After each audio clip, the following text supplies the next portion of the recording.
The future belongs to those who believe in the beauty of their dream. पूर्ण प्रस्तुत भएको छु। हिजोको भागमा मैले तपाईहरुलाई मंगलनेशन अर्गनाइजेसनका फाउन्डर प्रेसिडेन्ट युग पुरुष अमर डाक्टर गोपाल गुरुङज्यूले लेख्नु भएको नेपाली राजनीतिमा अधिका सच्चाइ नामक पुस्तकको पहिलो भाग वाचन गरेको थिए भने आज म सोही पुस्तकको दोस्रो भाग वाचन गर्न गइरहेकी छु। देश विषालु पुस्तकहरू सिक्किमबाट भित्र छिराउनबाट झट्ट कडा प्रतिबन्ध लगाउन हाम्रो सरकारलाई अपिल गर्दछौं।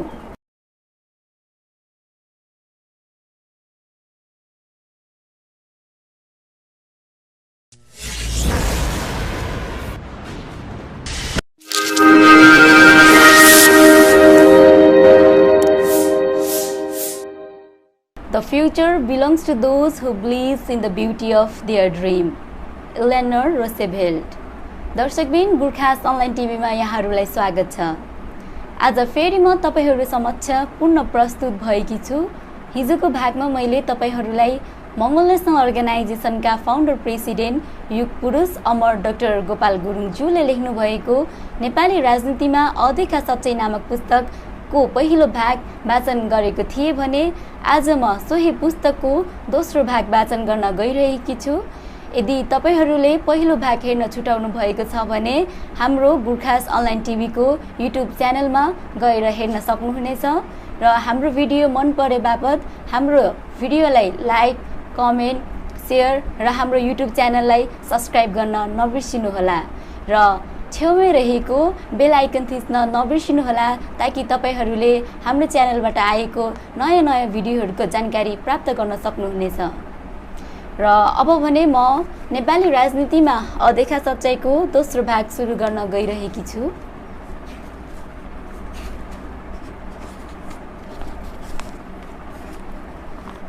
अप्रिल 1990 मा नेपालमा 30 वर्षपछि नाम मात्रको भए पनि बहुदल आएको छ। यति मात्र भए तापनि ल्याउनका निम्ति कयौं स्वदेशी एवं विदेशीले शहीद हुनु पर्यो। नेपालमा भएका अगुवाई भूमिका खेल्न सक्ने राजनैतिक दलहरू कांग्रेस र कम्युनिस्टहरूको अपरिपक्वता, अदूरदर्शिता, सीमित स्वार्थका कारणले त्यो आन्दोलन पनि अपुरो नै रह्यो, मुलुकव्यापी पनि हुन पाएन। जे भए तापनि आज जे जति पाएका छौं त्यसको श्रेय पनि मानव अधिकार र लोकतन्त्र, ह्युमन राइट्स एन्ड डेमोक्रेसी चाहने पश्चिमी सहयोगी मुलुकलाई र भारतका परलोकवासी राजीव गान्धी र चन्द्रशेखर जस्ता नेतालाई जान्छ। त्यसै आन्दोलनको फल एकैपल्ट दुईवटा राजद्रोही मुद्दामा परिएर 3 वर्षको निम्ति जेल जीवन बिताइरहेको मैले पनि 2 वर्षपछि छुट्न पाए। यो अपरिपक्व कांग्रेसी र कम्युनिस्टहरूको सीमित स्वार्थका कारण 30 वर्षपछि आन्दोलित जनता मरिस हुनु पर्यो। सही शत्रु जीवको त्यो नै रहेका छन्, त्यही फुई, त्यही फुर्ती र हकडक कायम नै छ। संविधान फेरि पनि अल्पसंख्यक बाहुन क्षेत्रीकै हित र स्वार्थको पक्षमा बनाइनु सफल पारिएको छ। संविधान अराष्ट्रिय र साम्प्रदायिक छ। त्यसमा अधिनायकवादलाई त्यसरी नै जगेडा गरिएको छ जसरी खुनबाट बचाउन बिउलाई जगेडा गरिन्छ। वर्तमान संविधान बनाउँदा पनि कांग्रेसबाट, कम्युनिस्टबाट, दरबारीय पक्षबाट बाहुन क्षेत्रकै प्रतिनिधित्व भएको थियो। संविधानमा आर्य शब्द र हिन्दू राष्ट्र राखेकोले नै यो साम्प्रदायिक शब्द र अराष्ट्रिय धर्म फेरि प्रत्येक नेपालीको शिरमाथि खुट्टा टेकेर बसेको छ। अरु धर्मावलम्बीहरूमाथि खबरदारी गरेर बसेको छ। त्यसमा पनि नेपालका मूलवासी मंगोलहरूको माथि त्यसरी नै षड्यन्त्र गरिएको छ र सफल पनि भएको छ जसरी 1950 मा राणाहरूको 104 वर्ष शासन फेकिएपछि भएको थियो।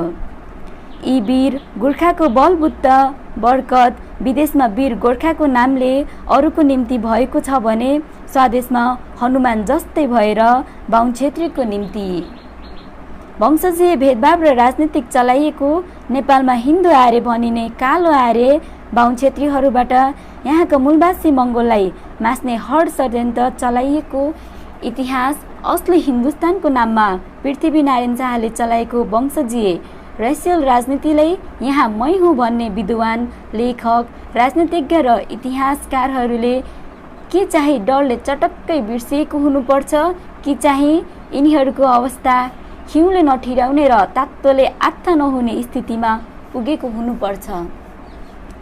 बल्ल तल्ल जीवनभर जनताको हक र हितको निम्ति छाती फुकाएर लड्ने गणेशमानजीले बुझ्नु भए जस्तो छ र एकैपल्ट पक्कै बोल्नुभयो बाहुनवाद नै छ भनेर। त्यसरी नै मार्शल जुलुमले छटपटाएर बोल्नुभयो काङ्ग्रेसको 25 जनाको कार्य समितिमा 15 जना बाहुनहरू थिए, अब 27 जनाको कार्य समितिमा 13 जना बाहुनहरू छन्, जबकि नेपालको कुल जनसङ्ख्याको 3.6% बाहुन मात्र हुन् भनेर भने। यो बाध्यता हो र बल्ल तातो चिसो भन्ने भएछ भन्ने लक्षण हो। यसै विषयलाई लिएर मैले 1985 मा नेपाली राजनीतिमा अधेका सच्चाई पुस्तक hidden facts in Nepali politics लेखे। पुस्तक भूमिगत रूपमा बेचे 7 महिनामा बिक्री भइसक्यो। पाठकले लुकाएर पढे, राति पढे, फोटोकपी गरेर वितरण गरे। 9 महिनापछि मणिचमान सिंहलाई श्रेष्ठ बनाएर मङ्गोल अनुहारलाई नै एक तन्त्रीय, एक दलीय चन्द्रशेखर राणाले थालनी गरेका र महेन्द्रले पुनः फर्काएर ल्याएको अधिनायकवादी पञ्चायत व्यवस्थामा प्रधानमन्त्री बनाएर हनुमानको रूपमा उभ्याइयो। हनुमानलाई चाहिँ प्रयोग पनि गरियो। 1988 मा मेरो सही पुस्तक दोस्रो संस्करण प्रकाशित भएपछि दरबारिया धम्की राजाको सरकारी सहायक गृह मन्त्रीबाट आयो। तिनीहरूको शर्त मलाई अमान्य भएपछि त्यसै वर्षको अगस्तको आखिरीमा 2 वटा राजकाज अपराध मुद्दामा पक्राउ गरी 3 वर्षको जेल चलान गरियो। परन्तु मैले जब नेपालको अलिखित इतिहास देखा तथ्य देखे तब मैले 1978 देखि नै बोल्ने र लेख्ने अठोट गरी खुल्ला रूपमा निस्केको थिए। मेरो प्राण मेरो शरीरको बाहिर निस्केर अघि अघि हिँड्थ्यो, म पछि पछि हिँड्थे। 1978 मा मैले यो तथ्य श्रीलङ्कामा विदेशी पत्रकारहरू अघि उदाङ्ग पारे। 1979 देखि नेपालको विभिन्न भेगको आमसभामा बोले र 1980 मा इन्डोनेसियाको सिक्लेक्टा इन्डोनेसियाली भाषाको पत्रिकामा प्रकाशित गरेर मैले आफ्नै साप्ताहिक पत्र न्यू लाइटबाट अभियान चलाएँ। त्यसको निम्ति मैले कयौं धम्कीहरूको सामना गर्नु पर्यो, आपद विपदमा पनि भोग्नु पर्यो र परिरहेको छ। यस्तै उतार चढाउमा यो यात्रा यहाँसम्म हिँडिएको छ। नेपाल जस्तो एउटा एकतन्त्रीय शासनबाट अर्को एकतन्त्रीय शासनमा सत्ता पुगेको र पिउनदेखि राजासम्म र राजाको गुरुसम्म बाहुन क्षेत्रीको जकट भएको ठाउँमा मैले बोल्नु र लेख्नु मेरो निम्ति सोझै पहाडलाई मुट्कीले हिर्काउनु, शीतको थोपाले वज्र फोड्नु खोज्नु, आगोसँग खेल्नु बाहेक के थियो र? तर आफ्नो बुत्त र बरकतले भ्याएसम्म सबै चुनौतीहरूको सामना गरेर गर्दै आएको छु, गर्दै जानु पर्नेछ। सोझो प्रकारले भन्ने हो भने बाहुन क्षेत्रीको निम्ति तिनीहरूको धर्म, रीति, थिति, भाषा, लिपि पालन पोषण गर्ने, हुर्काउने अति मलिरो र अति कलिलो भूमि नै नेपाल हो। त्यसबाहेक दार्जिलिङ, कालेबुङ, सिक्किम क्षेत्र र हाल आएर भोटाङमा पनि खनजोत गरी यिनीहरूको धर्म, भाषा, लिपि, संस्कृतिको बिउ रोप्ने षड्यन्त्रमा लागेका छन्। यसमा खलनायकको भूमिकामा बडो हिफाजतसँग निभाइरहेको छ सिक्किमका मुख्यमन्त्री नरबहादुर भण्डारीद्वारा, जसले बहिनी बनाई टीका लगाई मागेको दिलकुमारी लिम्बुलाई राई स्वास्नी बनाउन पनि हिचकिचाएन र आफ्नी स्वास्नी छोराहरूलाई बिल्लीबाट बनायो। तिनै स्कुल मास्टर भण्डारी एक मङ्गोल राजाको दयामा बाँचेको थियो र दया खोज्थ्यो। आज त्यहाँको 81% मङ्गोलहरूलाई कुल्चन तिनीहरूको भाषा, धर्म, लिपिलाई चकनाचुर बनाउन कम्मर कसेर बाहिरिएको छ र नेपालका गुरुहरूले गुरु मन्त्र दिन कहिले उसैलाई यहाँ बोलाउँछन् त कहिले मान्छे पठाउँछन्। अब उही भण्डारी अत्यन्त गोप्य रूपमा 1992 को हिन्दू मात्रको चाडमा नेपालका समस्त मङ्गोलहरूले बहिष्कार गर्न थालेको, अल्पमतमा पढ्न थालेको दार्जिलिङ सिक्किमतिर पनि बहिष्कार आएर पछि गायत्री मन्त्र छपाउन लागेको छ। जुन गायत्री मन्त्र 1-2 चाहिँ मलाई हात परेको छैन र गायत्री मन्त्र 3 को मैले फोटोकपी पाएको छु, जसको केही हर्फहरू यस्ता छन् र समस्त मङ्गोलहरूलाई बाहुन छेत्रीले तिनैको धोतीको जुम्रा बनाइएका छन्। गायत्री मन्त्र 3 यसरी सुरु र अन्त्य गरिएको छ। यसका प्रमुख हर्फहरू मात्र अति गोपनीय कालो रङको घेराउमा सेतो अक्षरले ओम अक्षरहरूले घेरिएको माझ गायत्री मन्त्र 3 सुरु हुन्छ। ओम भुवर्स्वा स्व तत्सवितुर्वरेण्यं भर्गो देवस्य धीमहि धियो यो न प्रचोदयात् युर्जवेद 33। हामी हिन्दू तत्काधिकारी बाहुन छेत्रीहरूले आफ्नो हित भलाइ र सुरक्षाको लागि एक हुनुपर्ने एवं चिन्ता गर्नुपर्ने दिन आएको छ। विशेष गरेर सिक्किम र नेपालको राजनीतिक क्षेत्रमा कतिपय अति आवश्यक कदम उठाउनु पर्ने महसुस भएकाले यो साँचो पत्र पढ्छ। गायत्री मन्त्रद्वारा सबैलाई जानकारी र आफ्नो अधिकारप्रति सतर्क गराउने उद्देश्यले हाम्रो तगाधारी सुरक्षा समाजको तर्फबाट यो पर्चा प्रकाशित गरी वितरण गर्ने जमर्को गरेका छौँ। तगाधारी सुरक्षा समाजको उद्देश्य र कार्यक्रमको जानकारी पहिला नै गायत्री मन्त्र 1 र 2 मा दिइसकेका छौँ। यो पर्चा केवल तागाधारी वर्गमा मात्र वितरण एवं प्रचार प्रसार गर्न पर्ने र अरू जातिमा पूर्ण रूपले गोप्य राख्नु पर्ने हुनाले यो पर्चा हाम्रो जाति सुरक्षाको गायत्री मन्त्र हो। हाल नेपालमा 18 समितिहरू समावेश गरी सङ्घीय परिषद नामक एउटा महासङ्घ गठन गरेको खबर विशेष सूत्रबाट पत्ता लागेको छ। यसको मुख्य उद्देश्य नेपालमा सत्ता हासिल गर्नु हो भनेर कुरा थाहा लागेको छ। संस्कृत भाषाको घोर विरोध गरेर बाहुन छेत्रीको कठोर विरोधिता प्रमाण गरिसकेको पनि सुन्नमा आएको छ।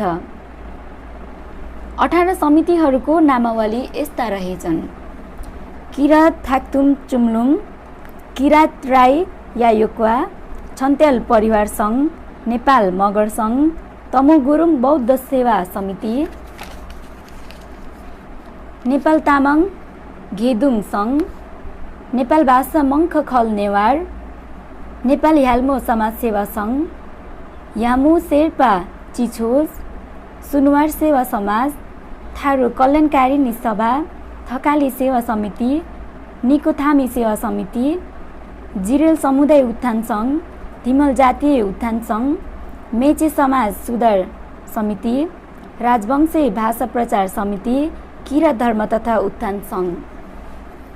यसरी सिक्किमका मतवाली शूद्र जाति एवं नेपालका शूद्र जातिमा राजनीतिक चेतना आएको मूल कारण काठमाडौँ निवासी गोपाल गुरुङको पुस्तक नेपाली राजनीतिमा अधेका सच्चाइ र दार्जिलिङका सुभाष घिसिङका पुस्तकहरू र राजनीतिक विचारधाराको प्रभावले हो।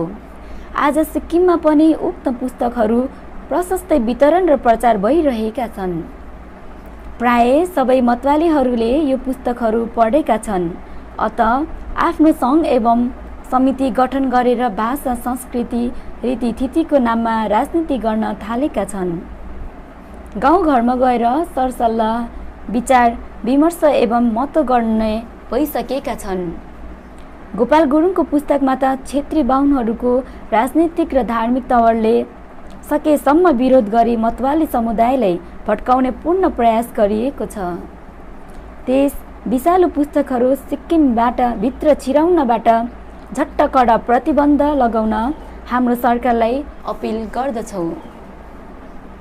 आज सिक्किममा मतवालीहरू राई, लिम्बू, मगर, गुरुङ, नेवार, तामाङ, शेर्पा, सुनुवार आफ्ना आफ्ना जातिको सङ्घ एवं सङ्गठन बनाएर आफ्नो जातिलाई चेतना दिने कोसिस गर्दैछन्। यसमा हामीलाई क्षति होइन तर राजनीतिक फाइदा नै हुनेछ। तर यिनीहरू मिलेर नेपालमा झै राजनीतिक मञ्चमा उत्रेको खण्डमा भने हाम्रो शासन गर्ने जन्मजात अधिकार यिनीहरूको हातमा जाने डर छ।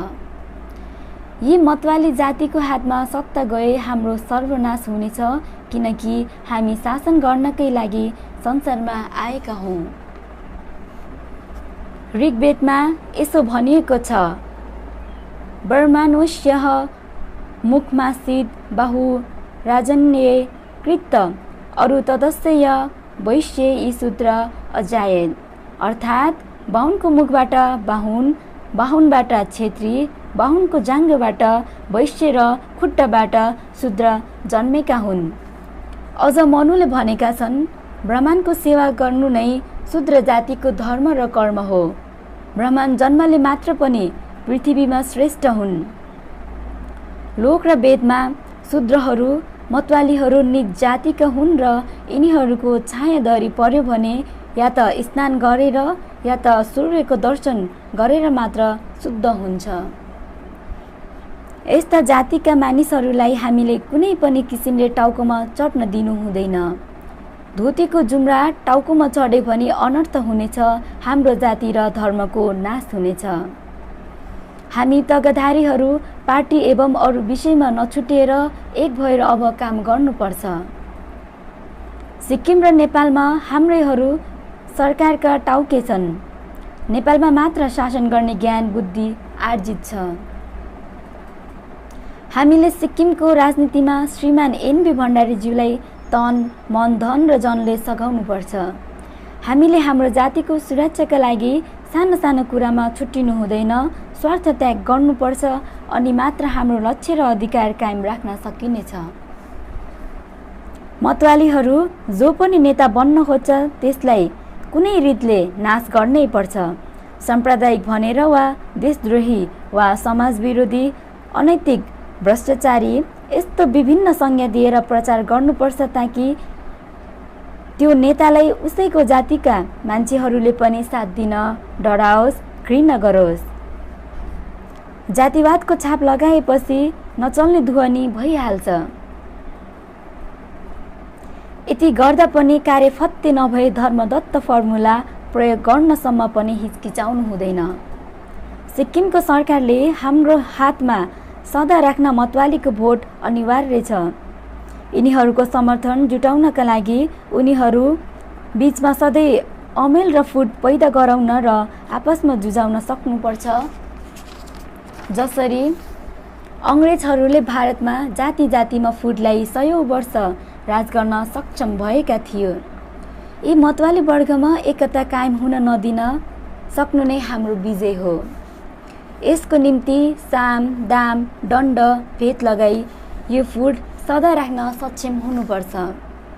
आर्य जातिको सभ्यताको स्वर्णिम इतिहास प्राचीन ग्रन्थ ऋग्वेदको ईसापूर्व 1200 नै रचिएको यो प्रमाण हुन्छ कि तगाधारी जातिको गौरवमय इतिहास अहिलेको होइन।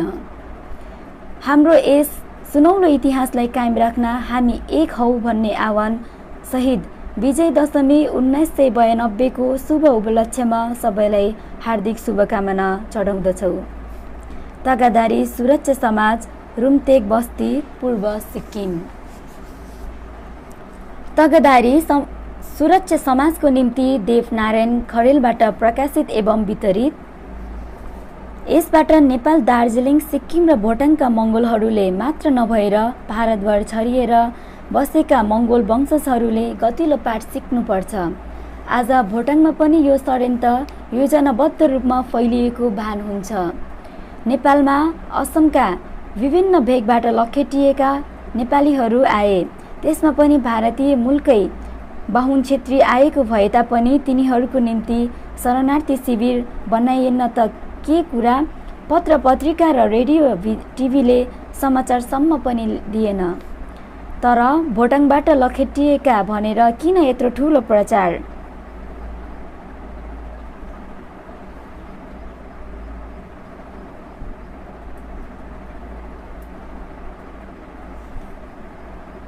सहयोग र दबाव भइरहेको छ।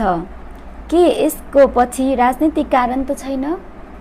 शरणार्थी शिविरमा भएका शरणार्थीहरूमा पनि एकतिर बहुसंख्यक भारतीय मूलका नेपालीहरू बाहुन क्षेत्री नै देखिन्छन् भने अर्कोतिर तिनीहरू भोटाङका हुने खाने जस्तो देखिँदैन।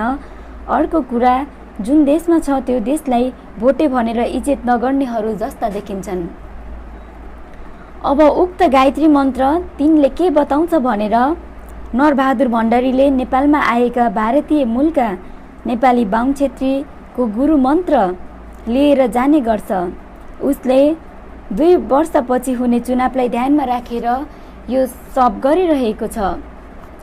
सेप्टेम्बर 1992 मा भण्डारी देहरादूनमा पुगेर केही बाहुन क्षेत्री बटुली दार्जिलिङमा देखिएका एक मात्र दूरदर्शी नेता सुभाष घिसिङको पुतला जलाउने सुझाव दिए। तर त्यसको विरोध त्यहाँका मूलवासीहरूले गरेका थिए। भण्डारीले नेपालबाट सिक्किम पसेका कुनै पनि नेपालका मूलवासी मङ्गोलको सुइँको मात्र पाएको खण्डमा पक्रेर दण्ड गर्छ र सीमा कटाइदिने गर्छ। तर यहाँका बाहुन क्षेत्री पत्रकारहरूलाई आफ्नो पाहुना बनाएर राख्छ। त्यसको सारा खर्च मन्त्रालयलाई बेहोर्न लगाउँछ। काठमाडौँबाट विमर्श साप्ताहिकसँग सम्बन्धित 2 जना पत्रकारहरू नोभेम्बर 30, 1991 को राति 8 बजे गान्तोकमा पुगी त्यहाँको नाम चलेको होटेल टाँसी दिलेकमा बस्छन्। त्यसै रात मात्र ती 2 पत्रकारहरूले 370 रुपैयाँ पैसाको 70 पैसाको रक्सी मात्र खान्छन् र 301 रुपैयाँ 40 पैसाको खाना खान्छन्। तिनीहरू बसेको कोठा नम्बर 117 को एक रातको 380 रुपैयाँ हुन्छ। परन्तु सबैभन्दा गजबको रमाइलो कुरा के छ भने तिनीहरूले आफूलाई भारतीय भनेर लेखाउँछन्। तिनीहरूको राष्ट्रियता नेसनालिटी लेख्दा त्यसमा भरत कोइरालाको नाम हुन्छ। भारत पुगेपछि भारतीय, नेपाल पसे नेपाली। भण्डारीको प्रचारमा घुँड धसेर लाग्ने, घिसिङको विरोध कम्मर कसेर गर्ने जनतालाई राष्ट्रियताको सबक सिकाउनेहरूको सक्कली अनुहार योभन्दा बेसी कति छर्लङ्गे दिने। नरबहादुर भण्डारी जसले दार्जिलिङबाट सिक्किममा नोकरी गर्न गएकाहरूलाई भतुवा भन्ने गर्छ। भण्डारी जसको गुण्डागर्दी सिक्किमको सीमा काटेर बङ्गालमा ओर्ली सिलिगुडीबाट एका बिहानै जनपदका सम्पादकलाई अपहरण गरी गान्तोक पुर्याए। अत्यन्त यातना दिए तर मार्न चाहिँ यसकारण सकेन कि चारैतर्फ आवाज उठ्न लागेकोले लास दबाउने स्थितिमा पुगेन। भण्डारी जसले नेपाली भाषामा अति नै जोड दिएर भारतको संविधानको 8औं सूचीमा राख्न सफल भयो। यसैको कारण के थियो भने त्यो भाषा भण्डारीको आफ्नो मातृभाषा खस भाषा थियो।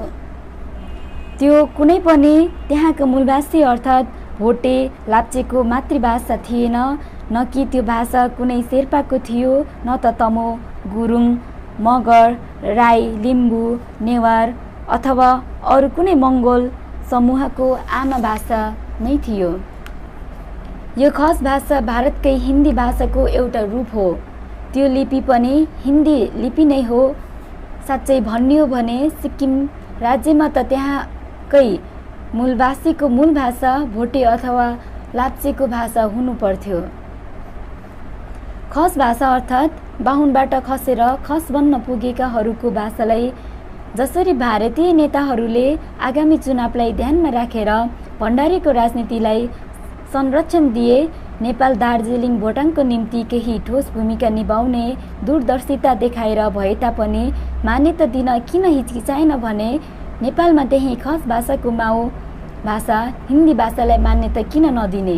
फेरि हिन्दी भाषा नेपालको सबै जसोले बुझ्न सक्छन्। साहित्यकै क्षेत्रमा पनि खस भाषाको मैदानभन्दा हिन्दी भाषाको क्षेत्र विशाल छ। जबकि यहाँ एउटै पनि घरमा नबोलिने बाहुन भाषाले स्कुलमा अनिवार्य गराउने प्रयासमा तराई पहाड र सबै क्षेत्रका बाहुन क्षेत्रीको राजनैतिक दल र मङ्गोल अनुहारमा हनुमानहरू एकजुटले लागेका छन्। नरबहादुर भण्डारी जसले शक्तिमा नरही चुनाव लड्ने हो भने नराम्रोसँग पराजित हुनुपर्नेछ, जसले गएको चुनावमा पनि गम्भीर धाँधली गर्यो र भ्रष्टाचारको त चरम सीमा नागेको थियो। तर जात भाइको नाता अर्थात् जातीय राजनीतिमा पनि भारतीय जनताभन्दा भारतीय बाहुन छेत्रीकै दृष्टिकोण बढ्ता पाइने हुनाले उसले आजसम्म सजिलैसँग तर खान पाइरहेको छ र उसले गरेको धाँधलीलाई आँखा चिम्लने प्रयास जारी छ। त्यसबाहेक भण्डारीको कमान्डो नामक 500 जति गुण्डाहरूले भण्डारी विरोधी फिलिङ्गोसम्म देखे ज्यानसम्म लिन पनि नहट्ने देखेर कसैले पनि मैदानमा ननिस्किने आँट गरिरहेका छैनन्। एकपल्ट विस्फोटन भएर ती गुण्डाहरूको सामना गरे समस्या सधैँको निम्ति हल हुनेछ। के नेपालमा त्यस्ता गुण्डाहरू लाखौँको सङ्ख्यामा थिएनन्? के जनताको आवाज दबाउने पुलिस सेनामा नेपाल थिएनन्? के राजा पक्ष र राजाले ती सबैलाई एक पछि अर्को र अर्को पछि अर्को गर्दै उपयोग गरेनन्? परन्तु जनताले कुल्चिन दिए भने भण्डारी के हो र? मात्र 2 लाख जनसङ्ख्या भएको एउटा सबैभन्दा सानो राज्यको मुख्यमन्त्री हो, तर जनता जुर्मुराएर उठ्न सक्नुपर्छ एकैपल्ट। भण्डारीले सिक्किमको उन्नति गर्नु भनेको त्यहाँका 81% मङ्गोलहरूलाई परस्परमा नेपाली र भोटे लाप्चे भनेर मङ्गोलको विरोधमा मङ्गोललाई भिडाउन लडाउन मराउ नीतिको खेल खेलेर दुवैको खोसेर छेत्री बाहुनको उन्नति गर्नु न हो। सिक्किमका जनतामा मण्डल कमिसनलाई सिक्किममा लागू गर्न नदिने भनेर सेप्टेम्बर 7, 1990 को दिन घोषणा गरी विरोध र बैमानी काम सुरु गरेका सिक्किमका 81%ले चट्ट भुल्ने। अर्कोतिर उन्नतिको फोस्रो नारामा त्यहाँका मङ्गोलहरूको उन्नतिको निम्ति सिट रिजर्भ हुन नदिने। तर उही भण्डारी कुर्लन्छ केन्द्रमा सिट आरक्षण भएन भनेर। केन्द्रमा सिट आरक्षण हुनु भनेको बाहुन छेत्रीलाई त्यहाँका सजिलै पुर्याउने बाटो बनाउनु र जसरी राज्यहीनलाई राज्य दिलाउने नाममा सिक्किममा बाहुन छेत्रीको सङ्ख्या भरमार बढायो। सिक्किममा लोकसङ्ख्यामा गणना 1981 मा पनि भएको थियो। त्यहाँ बाहुन 9431 अर्थात् 6.36% र छेत्रीको सङ्ख्या 18,882 अर्थात् 12.73%, दुवै मिलाएर 28,313 अर्थात् 19.09% थियो। भोटे लाप्चेको सङ्ख्या मात्र 41% थियो भने 1991 आएर भोटेको सङ्ख्या र छेत्रीको सङ्ख्या बराबरी बनाइएको छ। यो दुवैको सङ्ख्या त ती दुवैको बराबर बनाइएको छ। त्यसरी नै यता हेरौँ, छेत्रीको सङ्ख्या 23,800 3.6%, दुवै जोड्दा 41,429। त्यसरी नै हेरौँ, भोटियाको सङ्ख्या 23,365 र लाप्चेको 18,272, दुवै जोड्दा 41,637। अब भोटे लाप्चेको सङ्ख्या घटायो। के सुब्रमण्यम मण्डल कमिसनकै एकजना सदस्यको भनाई, It has identified educationally backward section among Nepalis who constitute 70% of the Sikkimese population. The state government led by Norbahadur Bhandari, however, has taken the stand that there were no backward classes within the state and that the Sikkimese Nepalis did not desire any division among themselves. यो मण्डलले आफ्नो सम्पूर्ण काम December 30, 1980 को दिन नै आफ्नो report सरकारलाई पेश गरी सेप्टेम्बर 7, 1990 देखि नै काम थाल्ने घोषणा गरेकोमा भण्डारी नै तगरो बनेर उभियो। त्यस रिपोर्ट अनुसार ज्यादै पछौटे पारेर राखिएको तमु गुरुङ मगर राई लिम्बू तामाङ सुनवार भुजेल छन्। मण्डल आयोगले दिएको सुविधाहरू 9वटा छन्। काममा 85 देखि सचिवसम्म 27%, आरक्षण बैंकहरूको ऋणमा, कलेज र युनिभर्सिटीको पढाइमा, होस्टेल, किताब, पेन्सिल यस्तै हरेक क्षेत्रमा सुविधा दिनुपर्नेछ। भण्डारी आफ्नो हातमा राजनीतिक शक्ति सुरक्षित राखेर यिनीहरूको इलाकाबाट पनि बाहुन छेत्रीलाई चुनाव जिताउने, यिनीहरूकै भोट लिएर यिनीहरूकै टाउको टेकेर धलीमली गर्ने र त्यसमा यसै माझबाट हनुमान र नारद मुनि चरित्र भएकाहरूलाई हातमा लिएर भूमिका अडा गर्ने षड्यन्त्रमा सफल हुँदै आएको छ।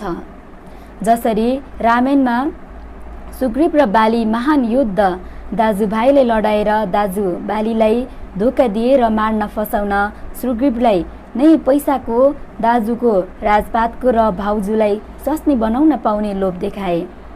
रावणको विरोधमा पनि विभीषणलाई त्यस्तै लोभमा फसाएर रामले पुरा फाइदा उठाएको थियो।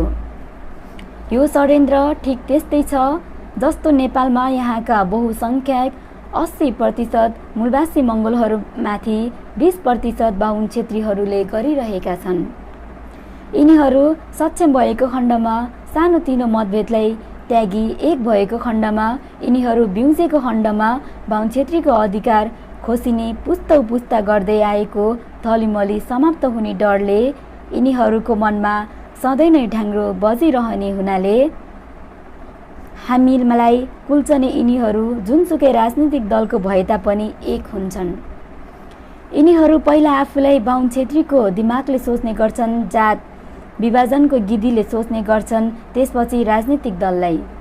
तर मङ्गोलहरू पहिला पार्टीलाई प्राथमिकता दिन गरेर तिनीहरूलाई बाहुन छेत्री नै सर्वशक्तिमान नेता गुरु मान्ने गर्छन् र आफ्नो वर्गले त्यो काम गर्न नसक्ने भन्ने शताब्दीको दासत्वको छाप छ तिनीहरूमा।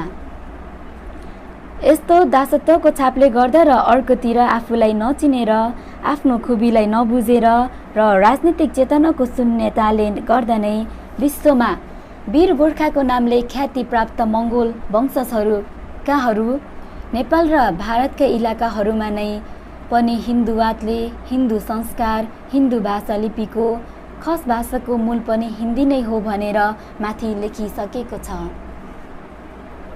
शताब्दीको थिचाइ मिचाइ हेपाइ पिसाइमा परेर र बाहुन छेत्रीको षड्यन्त्रकारी साम्प्रदायिकतामा परेर आज आफ्नै मुलुकमा पनि आफ्नै इलाकामा आफूले आफू भन्न पाइरहेका छैनन्। तिनीहरूले हिन्दूको जातमा पनि बाहुनको खुट्टा स्वीकारेर बसेका छन्।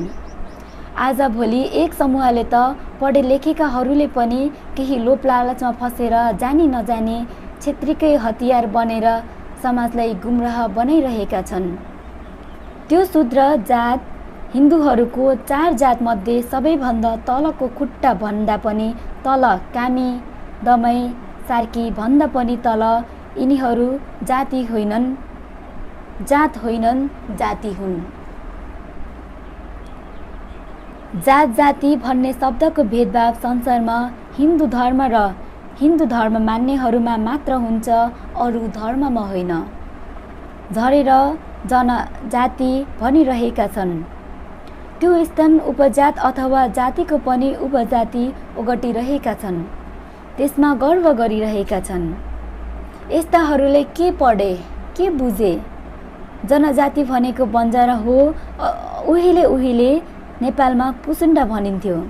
यिनीहरूलाई अङ्ग्रेजीमा नोम्याड, घर न थरको घुमन्ते फिरन्ते भनिन्छ। परन्तु नेपाल र यसको प्रभावित क्षेत्र सिक्किम, दार्जिलिङ, कालिम्पोङ र भोटाङ बाहेक जहाँ नेपाली र गोर्खाली भएका भारतका विभिन्न भेगमा बसेका र हिन्दू धर्ममा पिसिएका हिन्दू संसारहरूले मिचिएका मङ्गोलहरू बाहेक अरूमा त चेतना बिउजेको छ। त्यसै कारण आजका युवा पिँढी र बुद्धिजीवीहरूले मणिपुरमा आफूलाई यो हिन्दूकरणको नामबाट चिनाउन लाज र घिन मानिसकेका छन्। तिनीहरू आफूलाई मैतेई भन्न लागेका छन्। आफ्नो मुलुकलाई काङलाई पाक भनेर भन्छन्। यसलाई नयाँ जीवन दिनको निम्ति कम्बर मात्र कसेका छैनन्, हतियार नै उठाउन तयार छन्। आफ्नो नामहरूमा हिन्दूकरण हटाउन थालिसकेका छन् र 1949 को सम्झौतालाई दोहोऱ्याउन थालेका छन्। हस्त दर्शकबिन आजलाई यति नै। हामीले भाग 1 र भाग 2 वाचन गरेर सकिसकेका छौँ भने अब अर्को दिनमा अर्को अंश अर्को भागमा ल्याउने बाचाका साथ आजलाई भने म तपाईहरु समक्ष बिदा हुन चाहन्छु। हस्त धन्यवाद।